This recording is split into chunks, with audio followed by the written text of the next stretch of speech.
On September 21st, 2019, Detective Lorenzo Hernandez was dispatched to the address of that young lady where she was the victim of a domestic violence assault. That in no way is indicative of how we conduct our business, and therefore we dug into this a little bit deeper. The report was written by both officers on scene, and Detective Hernandez was less than forthright in how that detention was made. The female officer actually wrote the report correctly and how it happened, which brought attention to the misconduct by the supervisor. The supervisor brought it to the attention of Internal Affairs, the chain of command of the previous administration, and it was summarily dismissed as being okay. When I took office, this was one of the cases that District Attorney Sean Dick gave to us to look into, along with the Texas Rangers, and we summarily have been conducting a joint investigation with them. The Texas Rangers have been pulled recently, as you can imagine, by watching your own broadcast, and have been pulled extremely in many different directions. So we took it upon ourselves to renew the case along with their report and the guidance of the District Attorney's Office, resulting in the 2 warrants for Deputy Hernandez's arrest for assault and criminal trespass. He has been released from the jail at 12:50 this morning after being booked in, photographed, fingerprinted, and processed. He was not given any special treatment due to his previous employment, and had his lawyer present with him, and he has been released. The reason for the press conference is to let everybody know that this is not how we conduct our business at the Sheriff's Office. Since we took office, we have conducted several other investigations that are ongoing, and we won't be answering any questions about those because they are still under investigation. However, this one took a long time because it just kind of stalled. We couldn't get the answers that we wanted to because, and rightly so, the female victim in this video has been reluctant to cooperate. So we are hoping by the arrests today will be a symbolic olive branch to her that we are serious about the way we treat domestic violence victims in this county, and we will move forward. Hopefully this will be the catalyst to get her cooperation to come forward, since she knows that we're serious about prosecuting this officer. We have about 600 employees who come to work every day here at the Sheriff's Office. They do not conduct their business that way. They are mindful of their duties, and they do it legally and right. And so I don't want in any way this officer to represent the other employees that work here. We have been in contact with our local and national elected officials, and we are vigorously looking into starting a national repository for officers who have shamed the badge, who have been terminated, or have gone down that road, what we call kind of these gypsy police that keep landing at agency, and they're never held to account. And so we are leading the way and pushing forward at the congressional level to start a national repository. That'll be another story coming later on because it's really in the infancy stages, but that's where we are heading. We'll take some questions at this time. You mentioned the gypsy police. Are you referring to Hernandez's background in Bastrop County? And all of them. Yeah, well, apparently we had quite a rash of those employees that have been separated since we took office, but it refers to all of them. And one of the problems that we'll have with that is there's some vindictiveness, especially when you get into smaller agencies. You know, it's easier to push someone down the road, so there's no accountability, but this should serve as a catalyst for any future employer to look at that list or that repository and go, I got to dig a little deeper on that one, and not accept them at face value just because there's no internal affairs, so to speak, paperwork involved in the last agency. We've come across that problem here where a lot of this was just swept under the rug, and we didn't have the information to go after these employees until we really got to digging, and that's why Deputy Hernandez is no longer employed and is in jail. Did you see any other conduct from Hernandez during his time here other than this particular incident? Yeah, we're in the midst of about 3 other lawsuits based on his, and you can sure up guess who they are. One of them is the Ambler family. One of them is, and 2 more have recently filed lawsuits against Williamson County. I mean, as far as Hernandez specifically? Yes, yeah. Well, you can tell on the Ramsey Mitchell case, when he's out in the middle of the road, that he just comes running into the scene and gets on the what we refer to jokingly as the polyester pile, and just starts waylaying on him for who knows why. So that case is still under investigation? Yes, and civil litigation as well. So who's investigating that case right now? Is it still the Rangers? Yes. Or is it your office? The Rangers. The reason we took interest in this current one is because we needed to move forward for the victim. There's no reason that she should not come forward. She really won't talk to us. I know District Attorney Dick's office has really tried to reach out through her many ways, and she just, I can't imagine being that fearful of the police where you won't even come in and talk to us. So I'm hoping that this arrest and moving forward was one of the reasons that we moved quickly on it. But let me ask you this. You are now demonstrating a willingness to direct file some of these charges yourself using one of your own detectives. Can you just talk about that? Because what we've historically seen in this region is grand jury involved. Absolutely. But this is a different approach. Well, as you saw with your own eyes, we had severe prima facie evidence to move forward on this. We didn't have to rely on a witness's account. We didn't have to rely on statements. I mean, you watched it happen, and if that doesn't shock your conscience, I don't know what was. I know you have access to the full video. The female officer, Pereira, she did a very good job of de-escalating the entire call before Hernandez arrived. And so the video speaks for itself, and so it didn't require the time and effort of a very busy grand jury to make this case.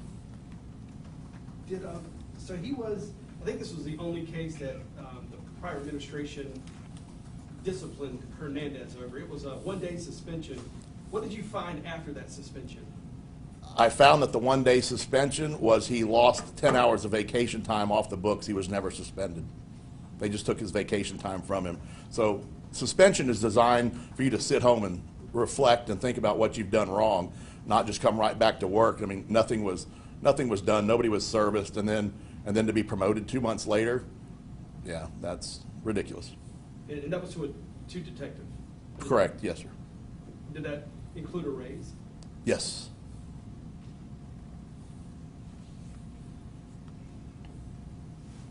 Have you all had a chance to interview Hernandez? Yes, the detective, to what extent, I don't know, because I didn't do the interview, but yes.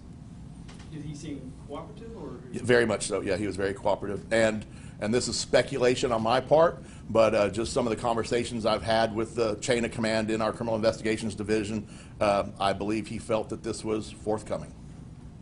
Did he give any admissions of did he accept responsibility or admit any wrongdoing? Nothing to me directly, but I believe he knew it was in the wind, so to speak, and it was coming. And he actually asked what spurred this to finally happen. And basically, nothing spurred it and had never stopped. It's continually been investigated.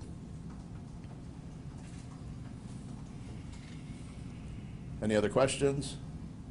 When you were sworn in, I remember you talking about clearing some officers out, bringing your folks down. Was he one of the officers that left around that time? Yes, we were going to allow him to come back, but he would have been one of those officers that would have been put on administrative leave pending the investigation, but he never gave us the opportunity to ever meet with him. And so we've been, like I said, through the district attorney's office, through the Texas Rangers and ourselves, culminated the interview to where we got today.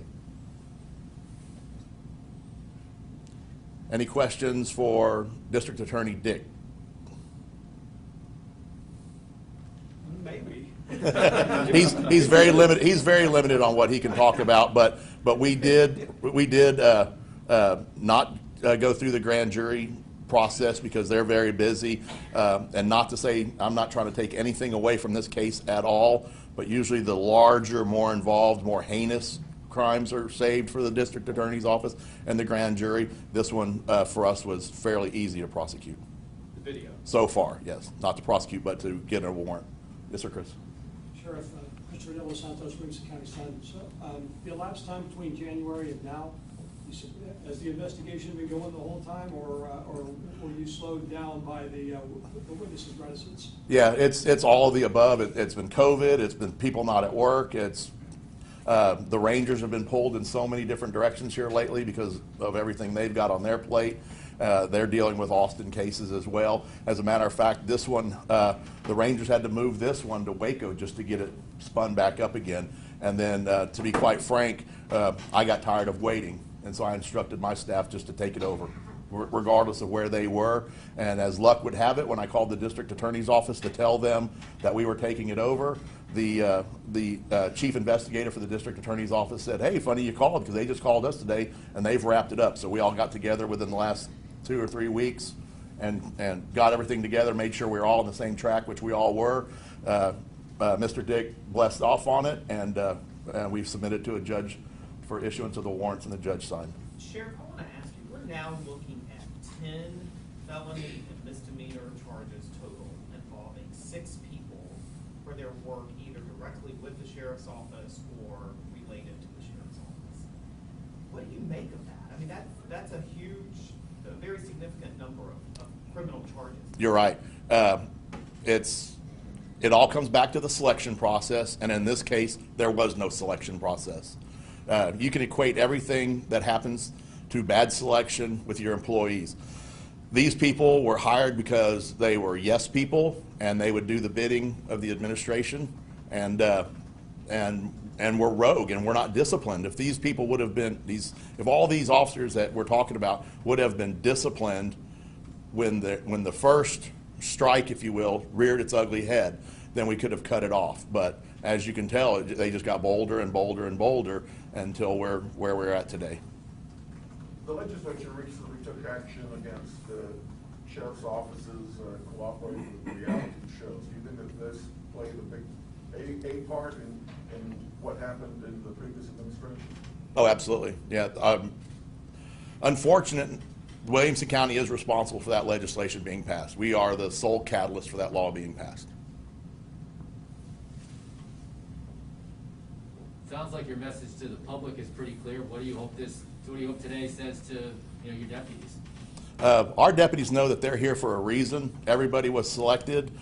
We separated those that had either a sketchy past or that we could not justify, and the majority of them left on their own accord when they knew we would be investigating them once we took office. So it was kind of self-fulfilling prophecy.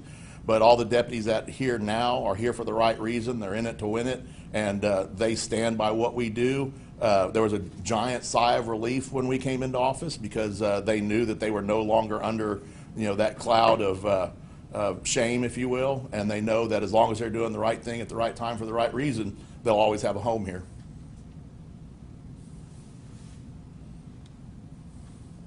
Well, I guess I have one for the DA, if he brought us good soup. Sure. Yeah, Sure. you and this may be a little the cart before the horse, but when you're looking at this case will be prosecuted by you, but at some point when you look down the road, given the evidence you have in this video, we have reported on peace officers like this continuing in law enforcement. Number one, is this a case you believe from what you've seen and what you know with Lorenzo Hernandez? Would this be a case where you would be okay prosecuting him, where he could continue in law enforcement, number one? And secondly, given the video, would this be a case that you could foresee, again, given what you know now, that a deal could be made where he saves his career? Well, I certainly don't want to comment on where this particular case could end up. I mean, I can comment on procedures. But, like Sheriff Gleason told you, this is not the way that a victim of crime should be treated by any officer. And I'm very grateful to Sheriff Gleason and his team for taking this case on and making a statement and saying this kind of conduct is not okay. When someone calls for help from the police, they shouldn't expect to be choked and thrown to the ground. And I think that's a very important statement, and I think it matters, and that's why a warrant has been issued as opposed to the process of going through a grand jury process on the front end. It will still go through the same grand jury process that every other case goes through. Many of our cases start with an arrest with a warrant, and end up in a grand jury. So it's not to say that there won't be due process, there won't be more discussions with Mr. Hernandez's counsel. But I think it was an important statement to be made that this is unacceptable. And this is not the way policing should be done. And everyone that's good in law enforcement, the vast majority of law enforcement understands that this is not the way you handle policing, especially when you're there to serve and help a victim of crime. And when you watch that video, you see the interaction. It was all based on the victim would not allow Hernandez, whoever, would not allow a search of her apartment to be conducted. Did those deputies have a legal right to go into that apartment and search it? I think that's our contention, is that he didn't have a right to go in that apartment. Any other questions? Thank you. Thank you.